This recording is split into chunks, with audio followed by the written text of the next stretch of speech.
शहीदों की चिताओं पर लगेंगे हर वर्ष मेले, वतन पर मिटने वालों का यही बाकी निशा होगा। नमस्कार, मैं प्रदीप कुमार उपाध्याय रेज़ोमैक्स टीम की तरफ से आप सबके सामने लेकर आए हैं विजय दिवस के उपलक्ष्य में, जो 16 दिसंबर 1971 में लड़ा गया था और हमारे भारतीय सोल्जर्स उनको हम भावभीनी श्रद्धांजलि अर्पित करते हैं।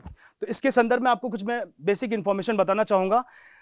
बांग्लादेश जैसे नए देश का निर्माण हुआ था। पहले पाकिस्तान 1947 के पहले पूर्वी पाकिस्तान और पश्चिमी पाकिस्तान दो भागों में विभाजित था और पश्चिमी पाकिस्तान में पंजाबी मुसलमान थे और पूर्वी पाकिस्तान में बंगाली मुसलमान थे।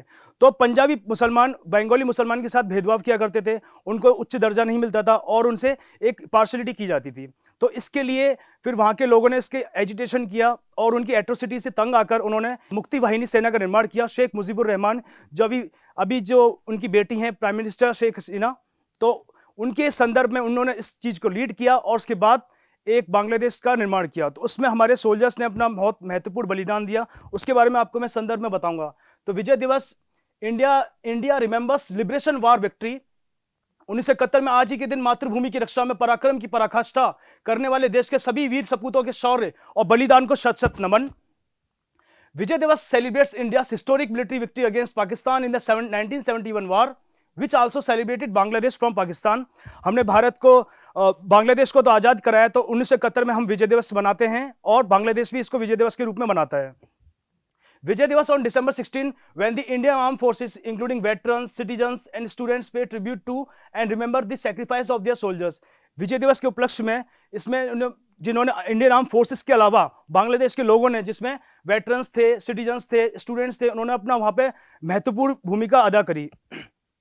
Nearly 93 soldiers of Pakistani were surrender in front of the Indian army. देखिए आप, ये जनरल अरोड़ा सर हैं और ये जनरल नियाजी हैं। ये इंस्ट्रूमेंट ऑफ सरेंडर कर रहे हैं, रिटर्न एग्रीमेंट, ताकि हमारे इंडियन आर्मी के सामने इन्होंने घुटने टेक दिए थे। और ये इसमें eastern command in the Bangladesh के अंदर में liberation war and the end of the India Pakistan war of 1971 in the eastern theatre उस टाइम पे समाप्त हो गया था। इस युद्ध में एक बहुत महत्वपूर्ण शख्स की भूमिका थी जिन्होंने इस पूरे वार को लीड किया। उनका नाम मैं बताना चाहूंगा आपको, उनके बारे में जिक्र करेंगे। अभी रिसेंटली में एक मूवी भी आई है सैम सर की, तो इनका नाम है फील्ड मार्शल सैम हॉर्मुसजी फ्रांजी शमशाद सी मानेकशॉ। इनका कार्यकाल था 3 अप्रैल 1914 से लेकर 27 जून 2008 में। मानेकशॉ के बारे में कुछ इंपॉर्टेंट बातें बताना चाहूंगा मैं आपको। Manekshaw famous quote is, if a man says he is not afraid of dying, he is either lying or he is a Gorkha. अगर कोई बंदा कहता है कि वो मौत से डरता है तो वो झूठ कह रहा है या फिर वो गोरखा पलटन का एक सदस्य है। तो ये एक इनका मोटो था और ये गोरखा रेजिमेंट के पार्ट थे। Manekshaw was the first Indian Army officer to be promoted to the 5-star rank of Field Marshal and 8th Chief of Army Staff of the Indian Army।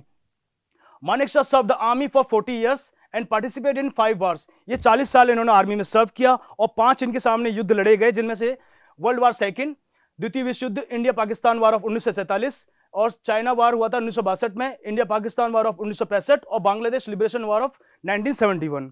ये 5 युद्ध इन्होंने लड़े थे और इन्होंने इसको लीड किया था। Manekshaw was awarded the military cross in the 1942 and second world war के टाइम पे मिलिट्री क्रॉस से इनको नवाजा गया था, सम्मानित किया गया था। And the Padma Vibhushan in 1972 and Padma Bhushan in 1968। ये मतलब सारे इनके सम्मान थे और इन्होंने हमेशा अपने सोल्जर्स का मोटिवेशन किया, उनका हौसला बढ़ा के रखा, हर परिस्थितियों का उन्होंने डटकर सामना किया। ये एक सोल्जर्स की निशानी होती है, डिसिप्लिन और ग्रिट। युद्ध के दौरान में उन्होंने सोल्जर्स को बोला था कि कुछ भी आप लूट वगैरह नहीं करेंगे और प्रॉपर तरीके से डिसिप्लिन मेंटेन करेंगे और सबको रिस्पेक्ट देंगे, वहाँ की वुमेन्स को, वहाँ के बड़े बुजुर्गों को। और इसलिए ही आज के टाइम पे बांग्लादेश के अंदर हमारे इंडियन सोल्जर्स को सम्मानित किया जाता है। वहाँ पर वार मेमोरियल है बांग्लादेश के अंदर में, ताकि हमारे इंडियन सोल्जर्स को एक शहादत जो मिली है उसको प्रॉपर तरीके से उनको रिस्पेक्ट किया जाए।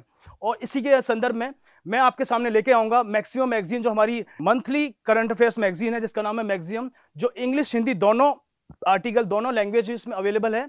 और रेजोनेंस के अंदर वेबसाइट में आप इस अपनी रेजोमैक्स ऐप को डाउनलोड कर सकते हैं। इसमें प्रॉपर जो डिटेल्स हैं मैं उसको आप पढ़ सकते हैं फर्दर, और हमारी ऑफिशियल वेबसाइट है उस पर जाके आप इस मैगजीन को पढ़ सकते हैं। इसमें एक बेहतरीन कंटेंट है जिसमें हमने national, international, defence security and banking awareness और एनवायरमेंट इकोलॉजी और डिफेंस सिक्योरिटी और प्रीवियस ईयर क्वेश्चन पेपर्स को हमने बंच करके डाला है। तो आपसे उम्मीद है कि ये मैगजीन आप पढ़ेंगे और इससे आपको बेहतर इंफॉर्मेशन मिल सकेगी। आप देखिए इसका कवर पेज, ये मैक्सिमम हिंदी की है और ये मैक्सिमम इंग्लिश है। तो इनके बारे में हमने cover page, special coverage story भी डाली है। इन इजराइल पैलेस्टाइन जो कॉन्फ्लिक्ट हुआ था, इजराइल पैलेस्टाइन जो मुद्दा हुआ था, विवाद हुआ, भी युद्ध चल रहा है, तो उसके बारे में हमने डीप से इसमें विस्तार पूर्वक दिया हुआ है। तो आपसे उम्मीद है आप इसको देखेंगे। धन्यवाद।